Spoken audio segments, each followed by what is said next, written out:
ado, I would like to open this meeting today. First of all, ladies and gentlemen, to all of you who are here in person at the Global Policy Institute here in Washington, D.C., welcome. And for those of you who are kind enough to attend this event remotely, I see distinguished guests and old friends and new friends. You're all very welcome. My name is Paulo von Schirach, and I am the president of the Global Policy Institute, and I also serve as professor of political science and international relations at Bay Atlantic University. And we're extremely pleased today to welcome with us an old friend, Mr. Ewald Koenig, who has a very, very distinguished background and career as not only as a journalist, as a reporter, but also as an analyst and commentator. And I think it goes back to when there were two Germanys. So this both of us remember those days, and many young people probably don't, but this is how it goes. You know, there were two Germanys. Yes, there was an East and a West Berlin. And now it's all obviously very, very different. But Ewald has been has been following the scene, so to speak, in East-West affairs, and of course all the evolutions that have been undergone in the United Germany. And right now, onto the topic at hand, clearly Europe is witnessing and to some extent participating in this huge crisis, the first major war in Europe literally since World War II, if we discount the Balkan wars and Bosnia, Kosovo, other things, which are not that there were nothing, but certainly not of the same level and magnitude and duration and damage caused by the Russian invasion of Ukraine. So, Ewald, why don't you start by giving us a picture from where you are of what went on in Germany. We all know that right after the Russian invasion, the new chancellor, prime minister said, oh, this is a game changer, right? Zeitenwende, right? Zeitenwende, this is going to be, we have to rethink everything about national security, about our defense budget, about what we're going to do with for Ukraine, et cetera, et cetera. That was then. Now, fast forward to today. What happened? Can you give us a sense of that? And also how the German observers and political leaders are looking at the continuing crisis in Ukraine and what they believe to be the appropriate response to it. Okay, thank you very much for inviting me to this discussion. As you know, I'm Austrian, coming from a neutral country, and I'm monitoring Germany for decades. You mentioned the two Germanys, and I start with this because we still see two positions of the West Germans and the East Germans.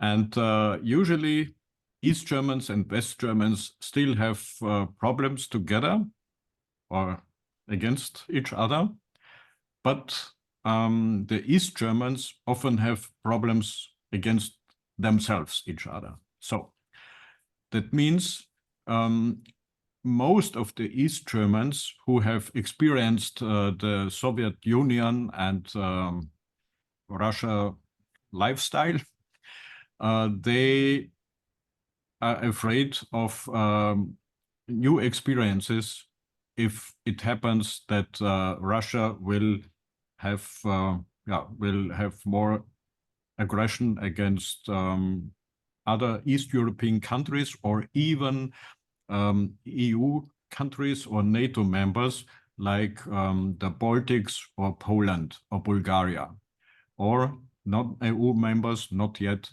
Georgia and Moldova, for instance. So they are afraid of this.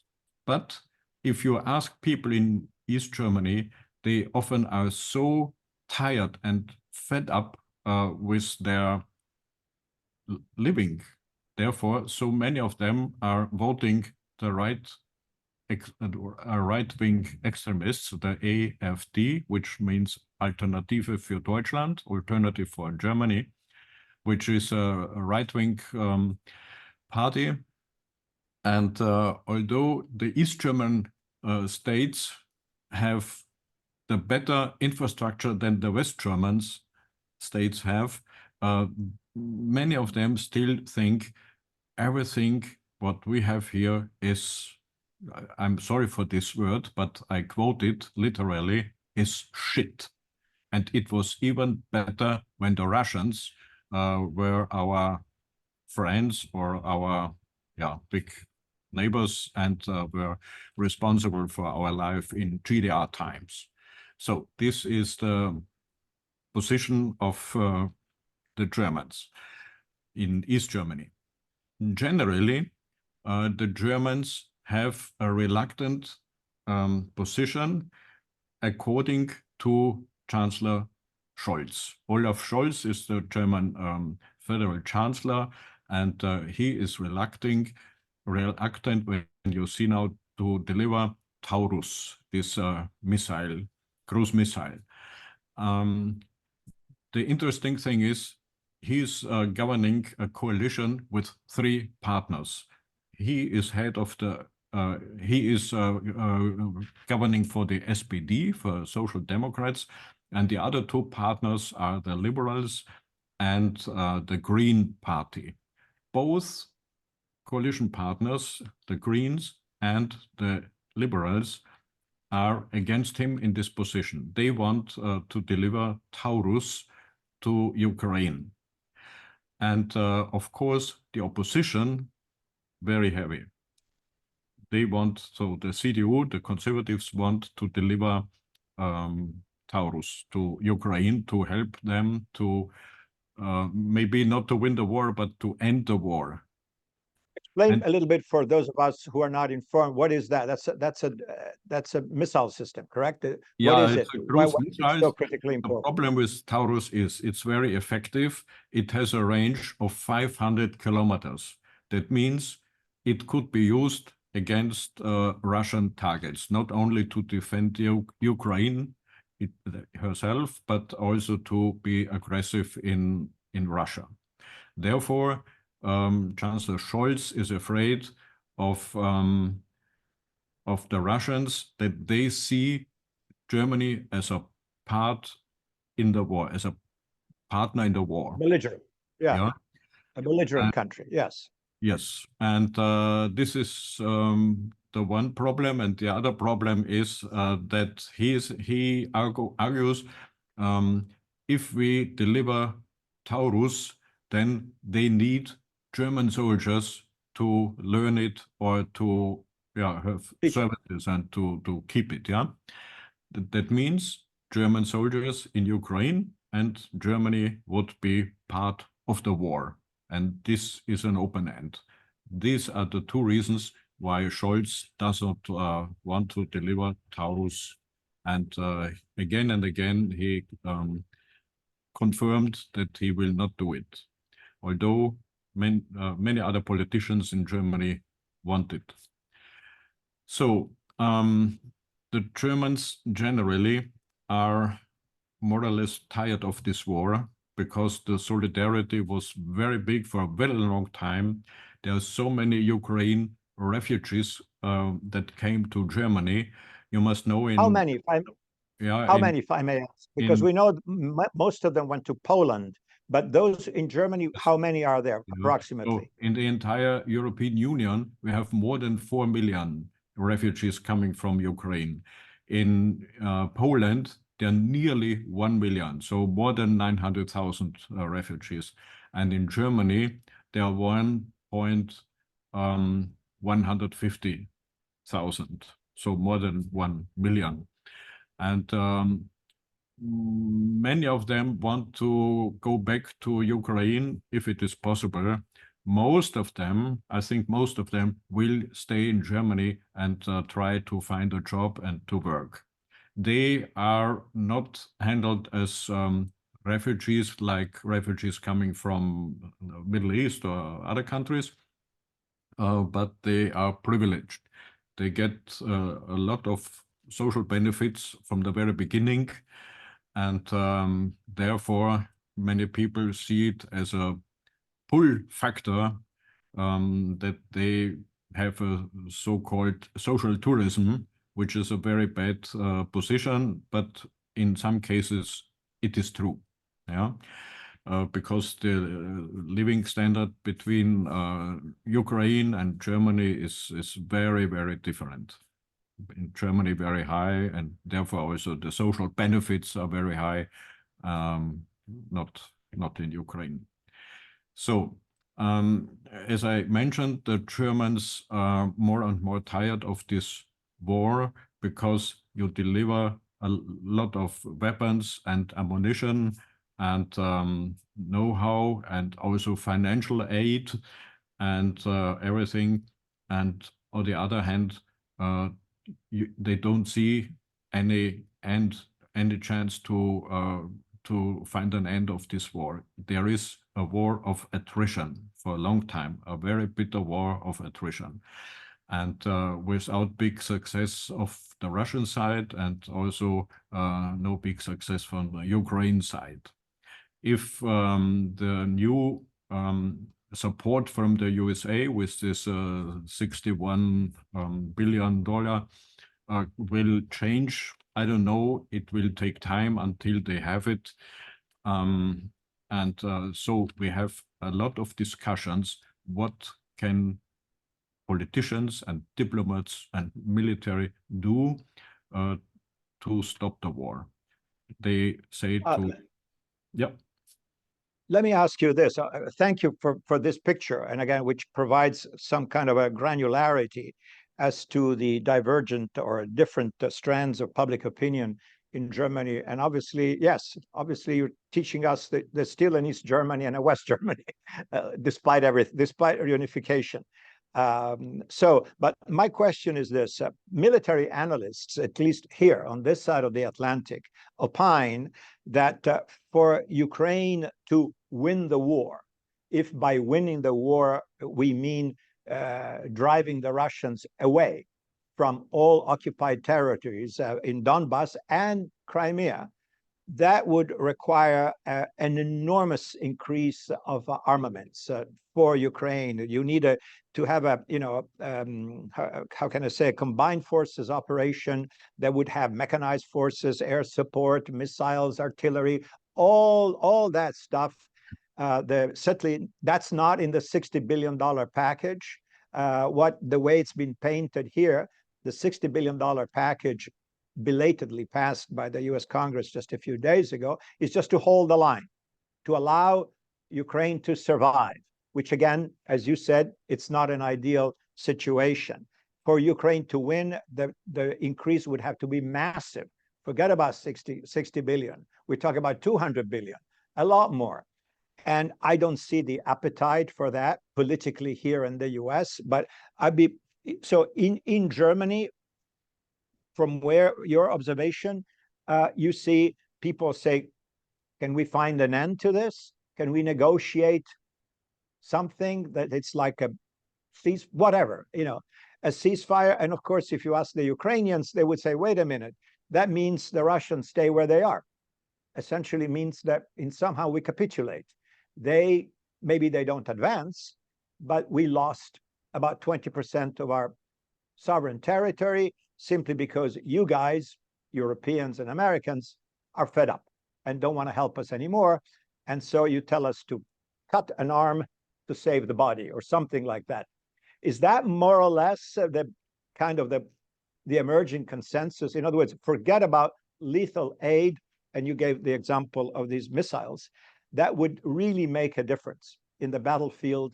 We know the Russians are very well dug in where they are in Ukraine.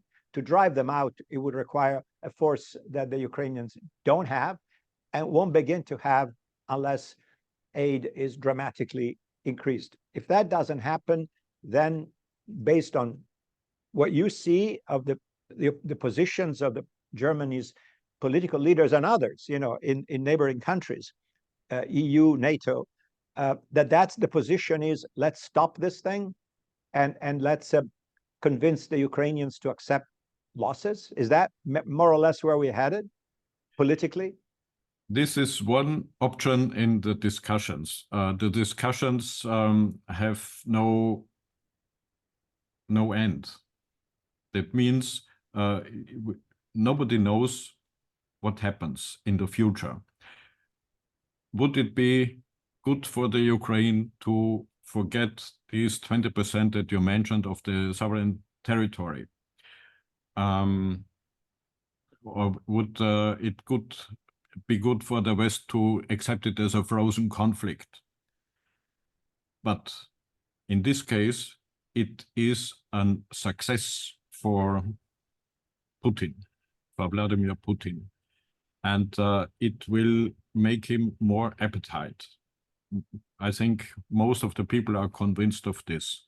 It will not be done with accepting the East Ukraine and South Ukraine, Crimea, but it will cause more appetite for more, because he sees it works and the West is too weak or too reluctant to answer, as the West has been 2014 with annexation of the Crimea. So it was a very big mistake at that time not to impose the big sanctions and so on. So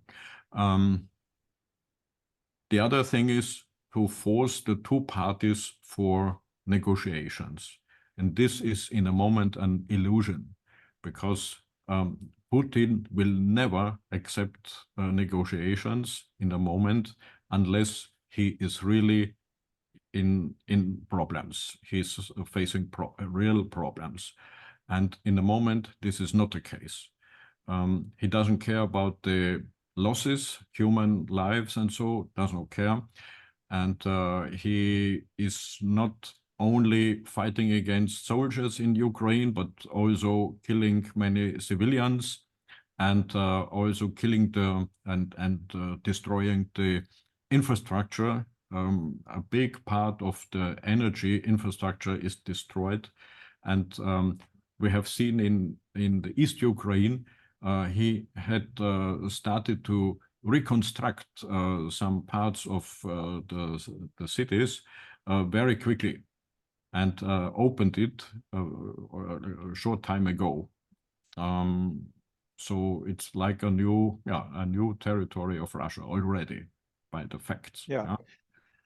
And but let me ask you. I'm sorry. Go ahead. Sorry. Complete your thoughts. The other options are: can you really, with the military, end this war and regain East Ukraine, so the occupied territories? I doubt it. Yes. Okay, you wanted to ask me. Yeah, I want to say this. I mean, more broadly, of course, now we got the issues, the sticky points that you reminded us of, and that doesn't look very good. But if we look at this from a macro perspective, if I may, and I was just trying to do the very simple math, let's look at the GDP of the United States combined with the GDP of the European Union and compare that to the GDP of Russia. I mean, it's not even close, okay? Russia has a GDP, if I'm in nominal terms, at least $1.8 trillion.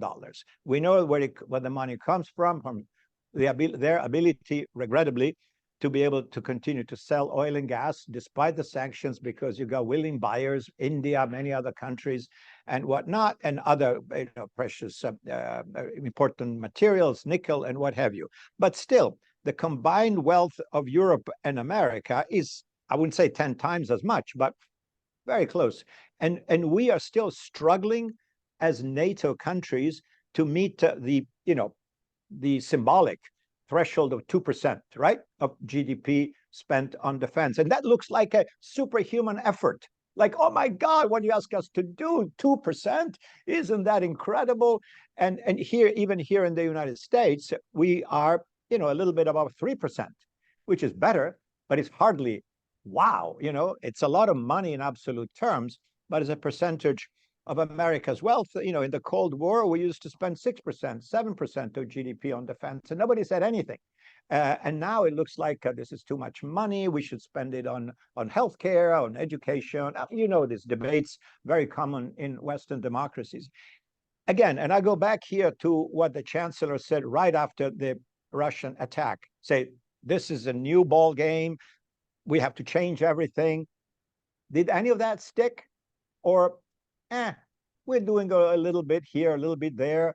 I mean, there was an op-ed piece a few days ago by, again, not an EU member anymore, but the Great Britain, the Prime Minister said, we are, in Great Britain, we're moving towards 2.5% of GDP on defense. And this was considered, hey, look at us. We are leading everybody, and we are doing this and that for Ukraine. Everybody else should follow our glorious leader, follow the British flag. Is that, I mean, where is the debate on that? Quite aside from the crisis in Ukraine, does anybody says we are in a dangerous world? Many bad things are going on. We have troubles at our doorstep, but let's look at further afield. China, does that represent a threat to the West? Iran, with potentially nuclear weapons, very, you know, in the near future. Is that a problem for us?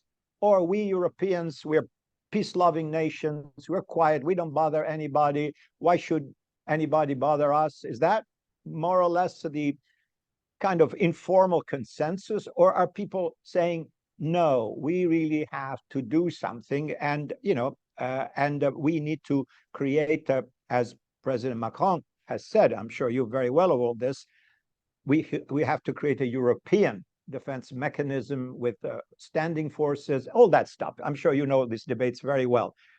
Where is Germany in all this? Does Germany think we really have to rearm, or, well, not so much? How's it going? Germany still is a so-called, as you said, peace-loving country, and hoping that it will not be affected by this war. But nevertheless, the so-called Zeitenwende that you mentioned had the effect of learning that Germany really has to spend 2% of the GDP or even more. And the new, relatively new Minister of Defense, Mr. Pistorius, who is very popular, the opposite of Chancellor Scholz, he is not so popular. He will reach this aim. So the population, the people, I think they understand 2% must be.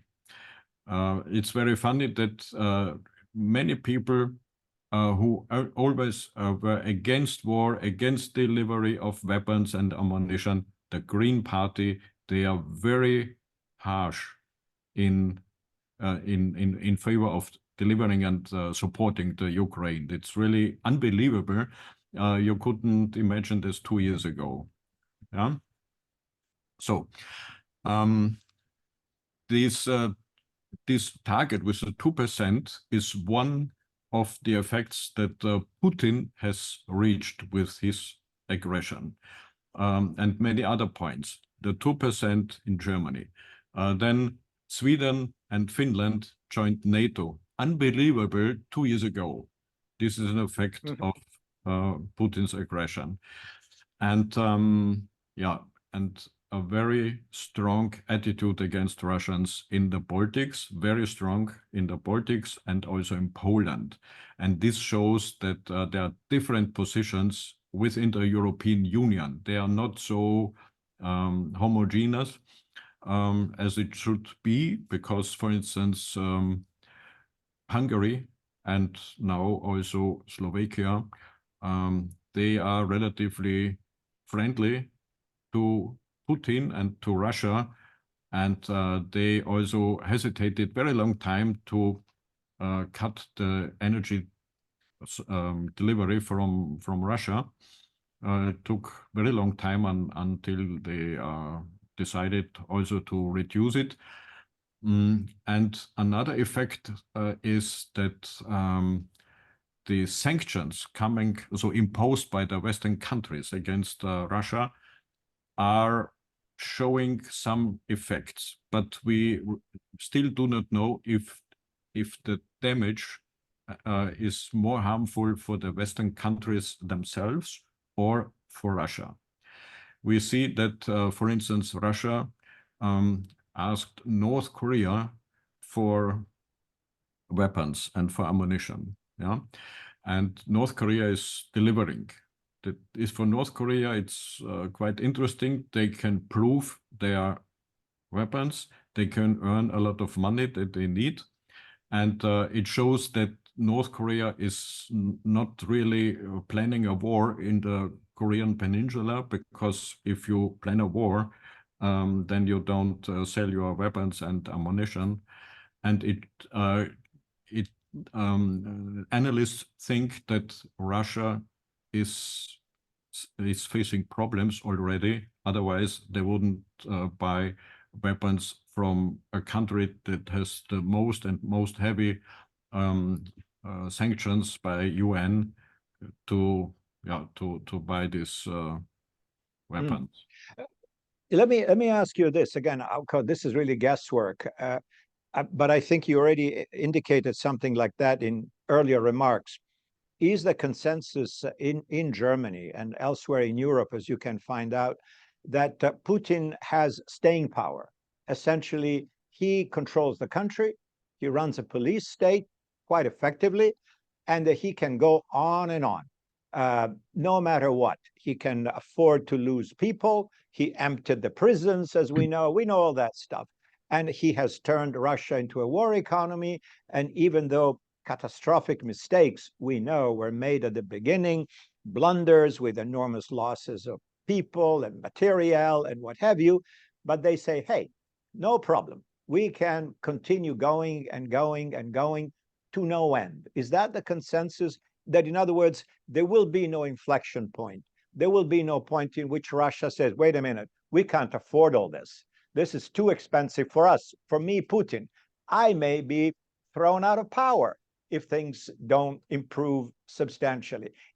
How do you view all this yourself, and from what you gather from other analysts? And I'm sure everybody, or lots of people in Berlin and elsewhere, are trying to read, the Kremlin again, and to see how long can Russia go on for this. The perception here is that Russia can outlast us because we are divided. But what's your reading? I think in the moment, Putin has no problems in his country. He is extremely powerful. People don't dare. There are very, very small groups of dissidents. They face problems very quickly, and he will not stop. He will not make a break. He will have keep the power and reinstall more or less the Soviet empire. And there were many rumors and hopes at the beginning of this war in the Western countries, for instance, that maybe a group of Secret Service people and oligarchs are working against him, that he faces maybe an attentat or something. Nothing happens. So he is really strong in his position. And in the moment, I think he has nothing to fear inside. It can be changed overnight, but in the moment he feels secure. Okay, let's go back to the readings again. What next? What makes sense? So we are now, as Western countries, America and our oldest and most important allies, the Europeans, and of course Germany, was the front line, of the West, as you know very well, during the entire period of the Cold War, and Berlin even more so than anywhere else. So you know this extremely well. so our choices seem to be, okay, now we in the US have passed finally, after 6 months of disgraceful, I would say, delays, this big package. I very much doubt that, politically speaking, after this package, there will be another one.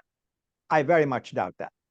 By the way, one of the conditions for passing the package, I'm sure it was not lost in Berlin, is that the Congress asked for a report from the administration to say, okay, we give you all this money, give us the strategy in 45 days, which is kind of a short time lag. And so the administration has to say, well, with this money, we're going to win the war. Because if they don't, they say, no, well, after this package, we need another package. And after the next package, we need another one, because we can't win the war with this. With this money, we hold the line. And then the Congress will say, sorry, we try to help you, but this is enough. This is an untenable situation, and we better figure out a different way to end this conflict. Again, I'm not making a prediction, but I think that's a likely scenario. So, and in Europe, you're telling us that more or less the same attitude. So the West is prepared to say, for peace sake, and because we cannot handle more of this, we accept that aggression pays. We accept that Russia will keep, in one form or another, even though there may not be formal, recognition from an international law standpoint, but as you say, frozen conflict, armistice line, like North and South Korea, no peace treaty after half a century, so that this will becomes another Korea, but we end the fighting, and de facto this means Putin wins, even though we may not formally put a stamp and say, yes, we recognize Russian sovereignty over Donbass and Crimea. Is this how this is going to end, in a kind of a unclear way, but where, in fact, for all practical purposes, Putin wins? Is this how it's going to end, you think, or not? This is really speculation. And I think you find analysts who find the one arguments, and then other analysts to find the opposite. Some minutes ago, you asked me about this European military force. Yes. Offered by President Macron for 2 times already. So twice he wanted to launch such a European military force. I think the Germans are not so fond of it, and this is one of the examples that the 2 most important and leading countries in the European Union are not the same opinion. And this is really a problem. I have heard recently that France even tries to cooperate more with Poland in the frame of the Weimar Triangle, which means France, Germany, and Poland, because Germany seems not to be so reliable enough. Yeah, so they try to do it more with now European-oriented government in Poland, and I doubt that this European military force is realistic in the moment. You have so many different languages in Germany, in Europe. You have so many different systems in the military material, and it's unclear, should it be in the frame of NATO? Should it be a competitor of NATO? Or so everything is unclear. And in short time, on 26 to 28 of May, President Macron will come to Germany, and they have to clarify a lot of topics, among others, also this topic with Ukraine. So it's really a pity that the European foreign policy and security policy is very weak, because Germany and France have a big gap. Do not agree. Topics. Let me switch a little bit gear to something else, which at the beginning of the conflict was an emergency situation. But give us a picture of, if you can, of the energy supplies to Europe. We know very well that many European countries, Germany, of course, more so than others, were heavily dependent on supplies of gas from and oil as well, from but gas in particular, from Russia. We know about Nord Stream 1 or Nord Stream 2, all that stuff. And that was a big problem. Many things were done on an emergency mode to find alternative supplies. To the best of, if I recall, Germany built in record time a brand new LNG terminal, something that would take years, was done almost overnight. I'm exaggerating a little bit, but extremely fast. And as an example of how seriously Germany thought about its own energy supplies. How do you see, and America, of course, has become a significant source of LNG for Europe, and Europe gets the gas now. Of course, we know it gets it from Azerbaijan, right? A major supplier, the big pipeline of pipe gas from Azerbaijan across Turkey, Greece, Albania, and lands in Italy, and then finds its way north, and many other places, Algeria, et cetera, Is the energy situation kind of under control? How does that work with the very ambitious green energy plans of Europe to decarbonize, which really means do away with fossil fuels? I mean, is this something that has been, you would say, one way or the other under control, or is that still a problem of say, oh my God, tomorrow we don't have gas, lights are off or something?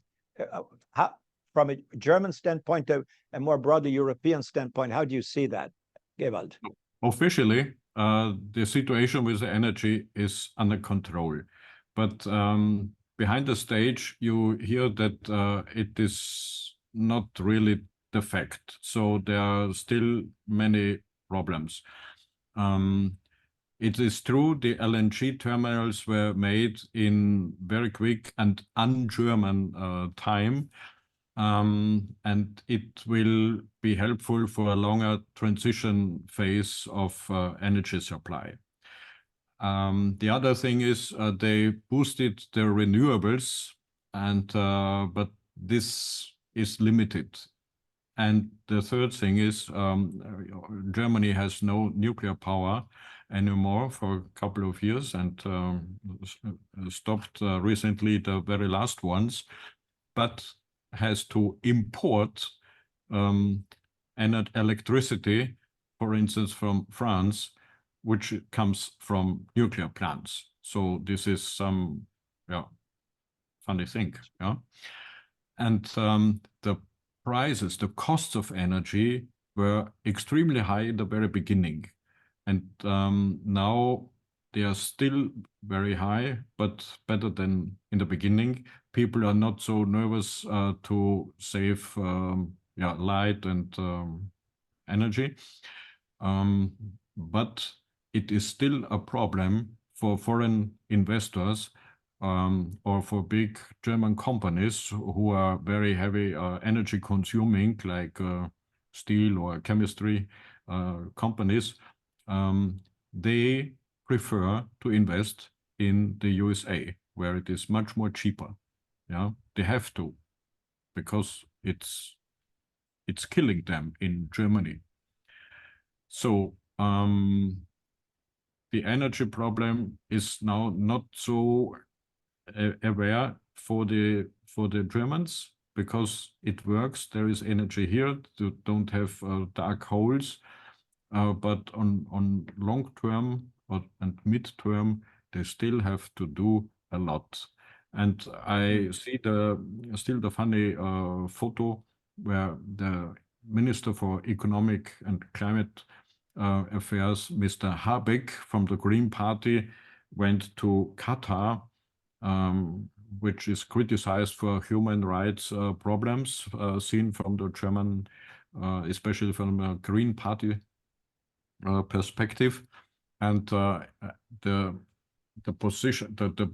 position of his body, how he asked for LNG delivery on the one hand, and not to be too polite, not to the politicians of Qatar. So it was very symbolically showing the double standards. Yeah, they need, and of course they want to avoid to be depending again, as they had been with Russia. Germany and other countries, also Austria, had been very much depending on Russian delivery of energy, and now they don't want to repeat it with other countries. But Russia does not have so many problems in selling its electricity and its oil, because China, India, and many other countries are very good clients. But nevertheless, today there was the news that Gazprom made for the first time in decades a minus in his deficit. Yeah, deficit. Yeah. Okay, let me switch gears a little bit and engage in futurology, if I may. Of course, as you know, we're having elections here in the United States in a few months.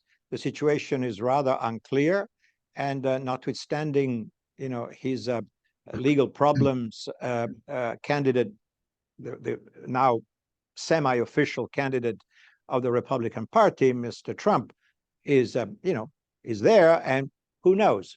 He may win the elections. We don't know that. Of course, there's a lot of speculation, different polls, but let's say it's not a crazy scenario to say he might win. We know from his past record, he's no friend of Europe and certainly no friend of NATO. And although he never did anything formal to jeopardize the alliance in his first term in office, according to some, including his former national security advisor, John Bolton, he said, watch out, if Trump gets reelected, he will get the United States out of NATO. Now, this may be outlandish, it may never happen, but considering the way Mr. Trump tends to act on a whim, as opposed to according to deliberate considerations, what if that happens? We were talking before about the non-viability, according to you, of a European defense mechanism, which is entirely European, without relying on America. What if Mr. Trump comes in and pulls the plug and say, okay, guys, we're done. You're on your own. You're rich. You're adults. Take care of yourselves, because we've done enough for you for more than half a century. It's time for you to take care of yourselves. Good luck and goodbye. I mean, I know this may sound crazy because we were born with NATO. So at least I was. and the notion that something like this, which is like etched in stone, will go away, we say, it's impossible. But other impossible things have happened. So what if that should happen? Is there a plan B? I mean, then Macron's idea becomes, interesting, or viable or something, because at that point it will have to be done not out of will, but out of necessity. Is there any plan, any contingency plan whatsoever, or people just pray that Trump doesn't get elected and so the problem does not materialize? Is there any thought on that, or this appears so crazy that people don't want to think about it? All things that you said now are not ridiculous. After the end of Donald Trump, number one, nobody thought that he could be re-elected. And now it is really possible. And most of the Germans and most of the Europeans are shocked about this possibility. And they ask themselves, how is it possible that in this huge country you have the election between Trump and, with all respect, a very old President Biden, yeah, and nothing else. And you never know what Trump will deliver. that is negative, but could also be positive. I just remind myself to the North and South Korean dialogue that existed for a very short time. It was Trump to initiate it, yeah, and was full of hope, but then it was also Trump who destroyed this hope. And so if he really quits NATO, then I think Europe has no plan B, but Macron's idea of forming European military force, but it will take time. It will be a big problem for the transatlantic relations. And I think Trump alone cannot decide it. He can make a lot of problems, but he is not the only politician in Washington. And so the Europeans hope that there are more people who are clever and more real what know the value of NATO. Of course, you can understand, he says Europe is wealthy enough, and the USA have big problems maybe with China and focus in Pacific area and not with Europe. Too often Europe is depending on the USA. You see also in the Middle East. Middle East is a neighbor of Europe, but most of the things are organized and done by the USA, not by the Europeans. So if you ask me plan B, I don't see one. Maybe All right. plan C. No plan B, but plan C with Macron's idea. Thank you for that. Let me, in the time we got remaining, let me allow me to switch subjects completely. And indeed, you just mentioned right now in passing the Middle East. Of course, we know about the whole problem, and problem is just an understatement, of Israel, Hamas, Gaza, refugee. I mean, all this, it's a huge, huge mess.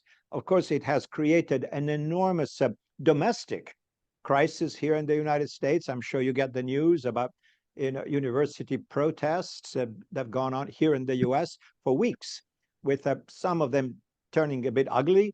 Police sent to remove encampments from campuses. Campuses would say this is a liberated area, or strange things like that. And only if you profess pro-Palestinian, oaths, you're allowed in. I mean, we're talking crazy stuff. With the reemergence of some, at least, strands of anti-Semitism, clearly, which is different from disagreeing with the policies of the current Israeli government, which is a legitimate conversation to have. But anyway, you are there a bit closer to the action because of geography. And of course, Germany has a complex and very guarded relationship with Israel for historic reasons. I don't need to explain that to you. and how is that viewed? Do people see a light at the end of the tunnel? It seems like the American diplomacy is trying to frame this whole thing in broader terms, to say, okay, let's reframe this whole thing in the context of a brand new alliance, US, Saudi Arabia, Israel. We do this in a new framework. And in that framework, there will be the two-state solutions, and there will be finally peace and the end of this crisis in Gaza, or none of that. This is just going to, continue to, how can I say, fester as an open wound, very tragic situation, the hardships of the civilians. And Hamas still is not defeated, to date, at least. What's your perspective on that? And is there anything at all that you think Europe, with all its constraints, could actually do to be positive player in this horrendously bad situation? So the official German position is extremely one-sided, always in favor of Israel. It is always said that the relation and the security of Israel is the raison d'être for Germany. So German state raison, that's the German word Staatsräson. And therefore, everything that is, or nearly everything that is said pro-Palestine or criticizing the very problematic government of Israel is automatically seen as anti-Semitism. And this is a problem. There were many protests ended in Germany, protests started by pro-Palestinians, and Palestinians really don't have any real chance to protest or to argue for their side, for their reasons. This is a big problem, and many people don't think like the official position, the government, but they don't say anything, because in the moment you contradict the governmental position and you say something against Israel, you are facing the anti-Semitism criticism. So, and what did I want to say? Yes, the German Foreign Minister, Annalena Baerbock, she was 7 times in Israel since this unbelievable attack of Hamas in October, 7 times. And you can ask, why did she go 7 times and not including the European level? Why didn't she go together with, let us say, a French colleague or from the European Commission, with a commissioner? So why is this a special German attitude and not a European? This is an open question that I cannot answer you. In the beginning, she was extremely one-sided, but more and more, she also criticized the process done by Israel. To compare, in Ukraine, we have more than 10,000 victims, and in Gaza, we have now more than 34,000 victims among civilians. Yeah, so it's very much one-sided still. So, but again, this is not going to change, and Germany will continue with its line of supporting Israel no matter what. And do you, I mean, from where you are, how can I ask you how you, as an analyst, you view this? Is this going to? Prime Minister Netanyahu has said, even though with full opposition now, open opposition from Washington, that he's going to go into Rafah and finish the job, right? And destroy the remaining, allegedly, existing Hamas battalions that are there. Do you see, how do you see that? I know we're all guessing because we don't know really, but is this something you see happening despite international condemnation, American open opposition? It's you really think that amazing. Netanyahu is still? It's really amazing that he does not care what the US president says and criticize it. Yeah? And obviously there are domestic reasons for him to keep his power, and doesn't care many other things. Many Israelis are very much disappointed because he was not able to free the hostages. Nobody knows where they are. Maybe they are in Iran or somewhere, and not near to Israel. And he was not able to stop Hamas, and so it's it's a very bad situation.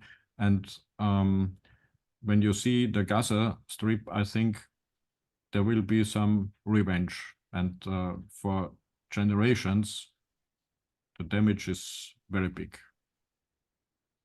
Well, I think I'm looking at the clock here. We're getting to the end of our time, and you've been extremely generous with your time, Eva. Do we have any questions from our online audience? Or I have, oh, but please, yeah, I have one. This You, is- Michael Massetti. Yeah, Michael Massetti, PBS Online NewsHour. Also, my father was born Austrian. But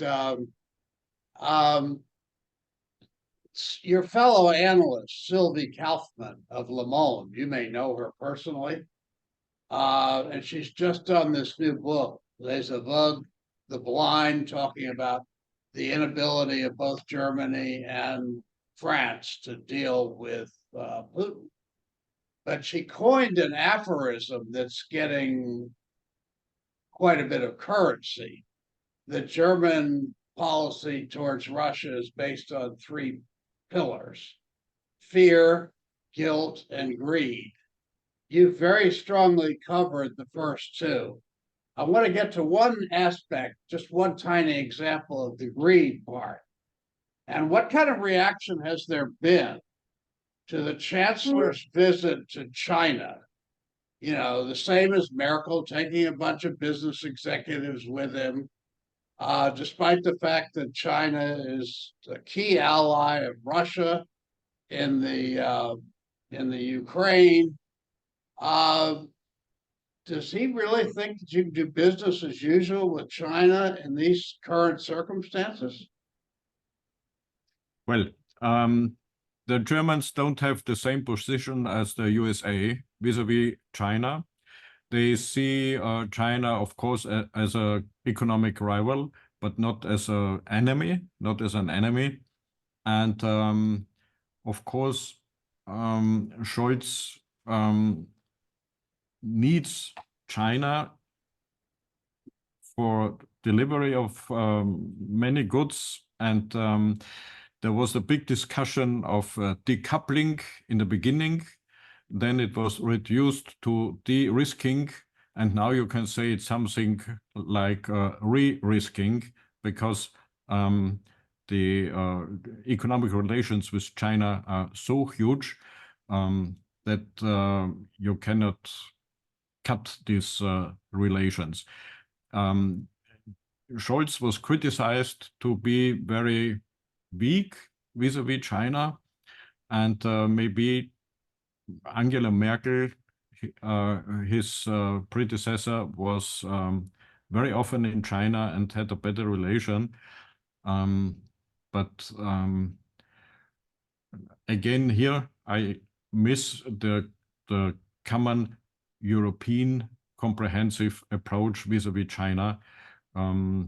You know that we have the European election in short time, between 6th and 9th of June, and therefore the president of the European Commission, von der Leyen, warned of the avalanche of Chinese electric cars who are supported by the Chinese government, and so could destroy the German automobile industry. This can be seen as a election campaign argument, but yeah,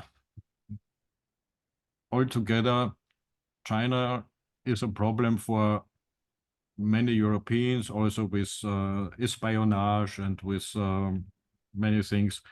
But it's a very important trade partner, and as I said, not an enemy, but economic rival and partner. Okay. I think that Thank you. Scholz has a similar attitude that Angela Merkel had in this case. Do we have other Questions? Yes. Read the question. Can you please read it to us?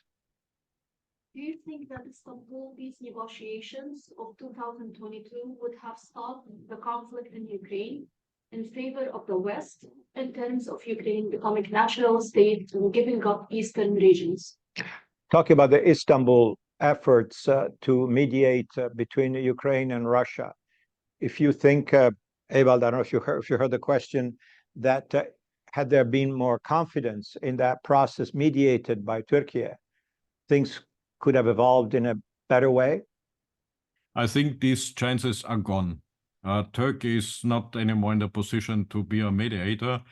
And the question if Ukraine could be a neutral state, no, I don't see it. I don't see this. No, Ukraine wants to be NATO member, and it's up to the Ukraine to decide what it wants, and not to be the target of decisions of other countries. And Turkey, I think, is not anymore in the position to mediate. Thank you. Is there anything else? All right.